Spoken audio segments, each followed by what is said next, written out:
My respect to all the seniors here, and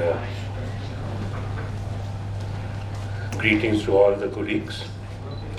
It's indeed heartening to see Kanpur Ophthalmic Society progressing so well in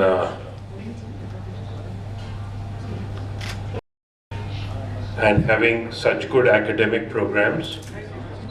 So what I'm sharing with you is my experience when I moved from limited viewing of the retina and to ultra wide field imaging, both with OCTA, fluorescein and simple imaging.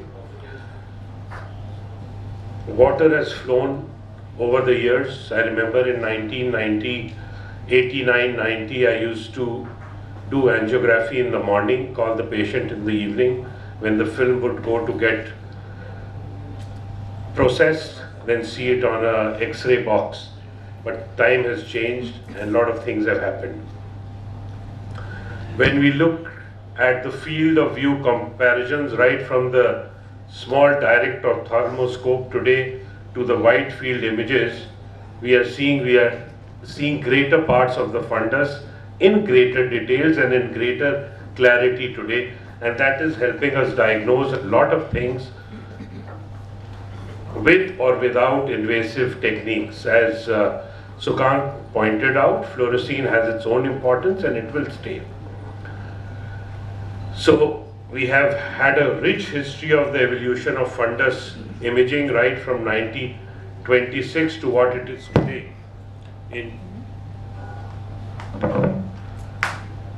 And we have a lot of options. We have the Heidelberg system, we have the Claris, we have the Optos, and big wide field imaging systems with their advantages and their disadvantages, their user friendliness and not so user friendly.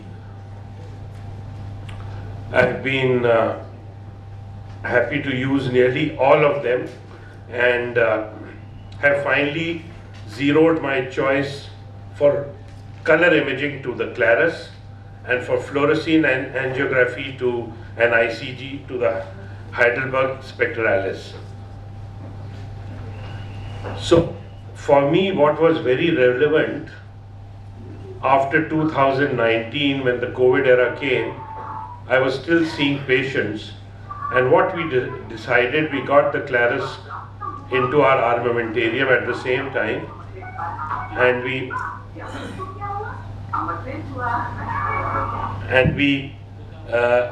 decided to view a lot of patients so that indirect ophthalmoscopy and other things could be avoided as a screening measure.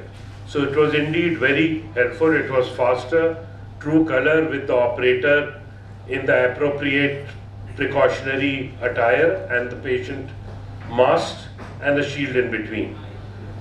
We did a lot of non-invasive angiography also, wide field with the OCTA, the Cirrus 6000. Let me show you one example. This is a 52-year-old lady, hypertensive for 5 years, very small pupil size. It was very difficult to even view anything on the indirect. Very poor dilator. We do the wide field imaging through the small pupil and we see a hemiretinal vein occlusion. In the first visit, we go ahead, perform a wide field angiography. We get a good resolution. We see some macular edema, but more than that, we see a lot of non-perfusion. And considering that it's a hemiretinal vein occlusion, which belongs more to the CRVO category, we laser her non-perfused areas. Another patient who's had PRP, still peripheral lesions persist in the upper retina with leakage, again very well elucidated on fluorescein angiography, wide field, and you are able to pinpoint and treat it. When you do a montage OCTA of this patient, a surface OCTA, en-face, and you see this blood vessel, you've already correlated the leakage on fluorescein angiography, and then you go further and do a subtraction on this, and you still see these images by surface at the vitreoretinal interface, and then you can see it here in a line scan growing into the vitreous cavity. So this patient to me is a high risk patient, and I should fortify his PRP immediately because he has vitreous traction here on an NBE, which should be treated.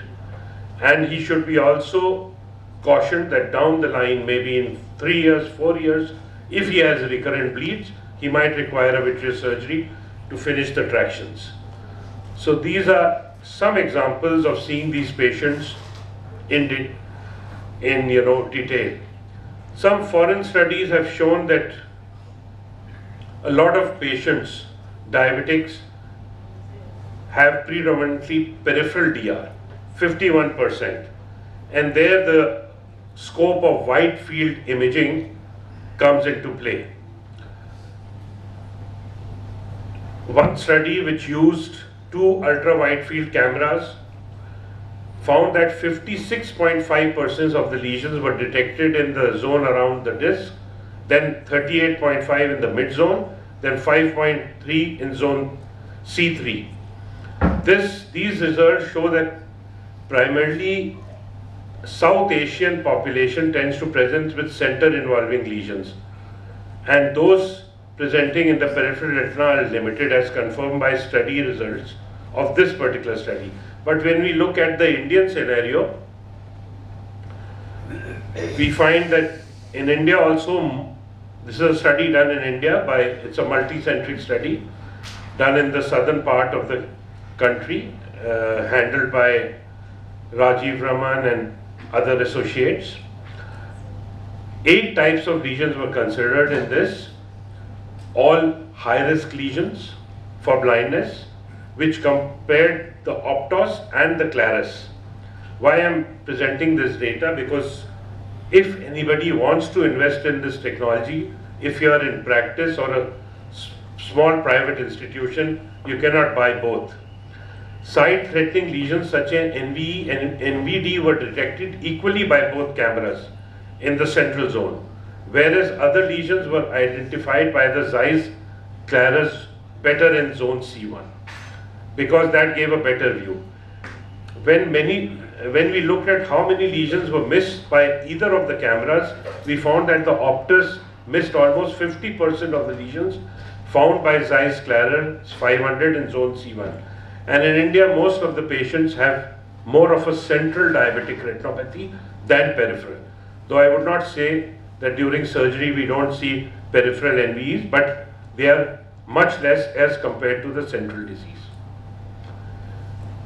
We at times also use it in patients with nephropathy for just doing a targeted retinal photocoagulation where we see an NVE, and in our treatment planning for a wide field image, if I see this wide field image, I will go prepared mentally into the OR, prepared for, first I would have injected this patient with an anti-VEGF prior to surgery, and I would think of bimanual dissection techniques in this patient from the very beginning and prepare 4 coats from the very beginning.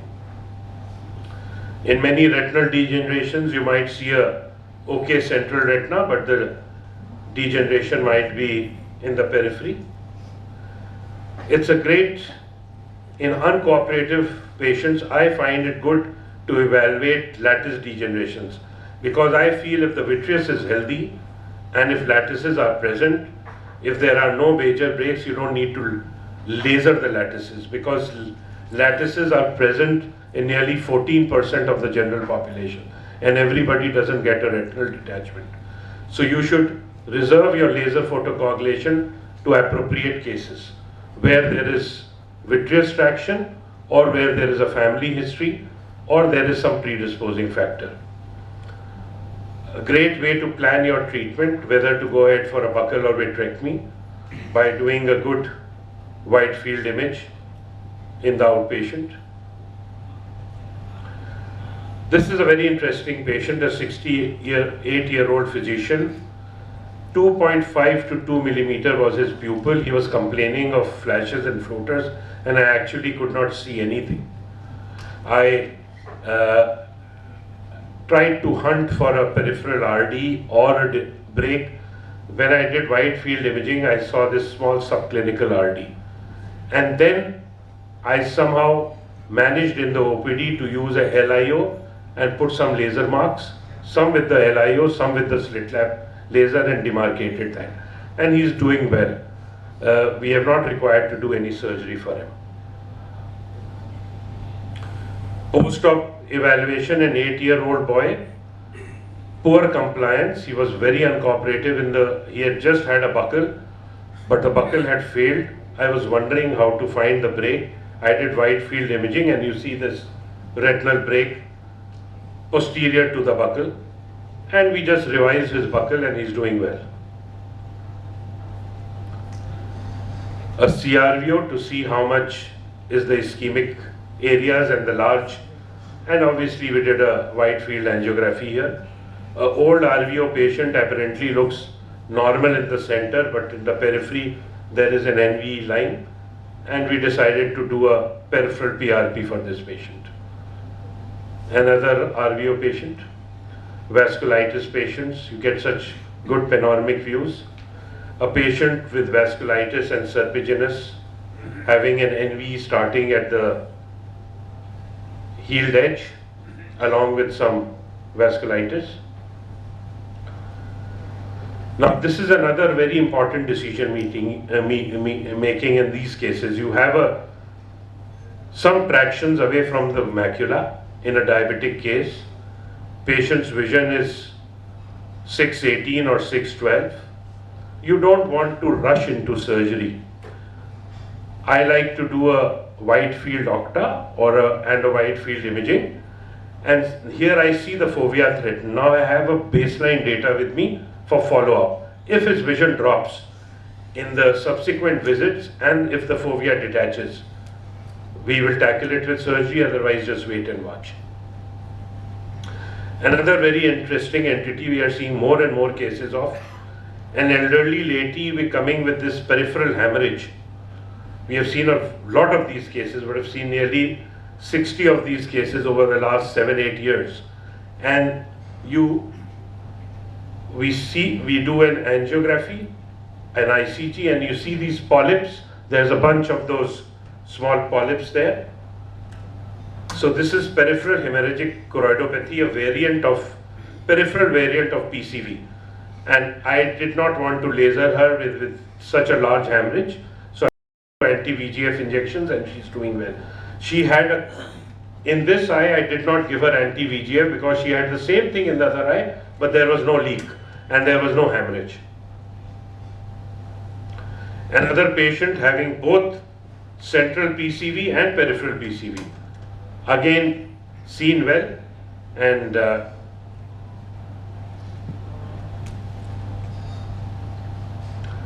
this is one of my favorite images, and this is a patient who had 4 PDTs before he came to me. His vision was 618. Aflibercept had just come into the country, and I decided to do monotherapy of aflibercept for him. He has received close to 29 injections over the years of aflibercept. You see these BVNs. These are branching vascular networks which you don't require angiography or choroidal ICG for. You can see them. Now imaging helps me really see them well. And when I talk to Dr. Jamie Choing, whom I respect as one of the most experienced people in Asia and PCV, I asked her why this patient is not bleeding. And I've been treating, and look at these. So our conclusion was that as anti-VEGF therapy goes on, these branching vascular networks tend to become more mature and acquire a more actual blood vessel-like configuration, and they don't tend to bleed. But he maintains 6/6 vision now for many years, and he's a practicing lawyer with only one eye working. So I have done, this is a wide field angio of the same patient. OCTA, sorry. Perfluorocarbon liquid under the retina after a successful reattachment. The lady had PVR but is doing well. I have yet to remove this PFCL, but because it's not encroaching on the fovea and she has 6/18 vision, I'm waiting and watching. A lady who underwent, young patient, 37-year-old, PCV, she underwent TPA for this lesion 2 years back. For a similar lesion. She came back with this lesion after 2 years because I had given her Eylea in between when she was lost to follow-up. We repeated the TPA injection subretinal, and that is the result. So easy to follow it with wide field imaging. Patient, there is no flash, there is nothing, and patient discomfort is not there. A patient with bilateral macular hole, right eye 1 surgery, he closed, left eye I had to reoperate him after 15 days, and I repeated the surgery. He was obviously, it was difficult to see him, so again and again on the indirect, so I didn't dilate, I just did image. This is a image from Thursday morning only. I had operated him a week back. Thank you very much for your time. So wide field has a place in our armamentarium, and I feel it will slowly as the technology becomes more within reach of more clinics, it will be beneficial for more and more patients.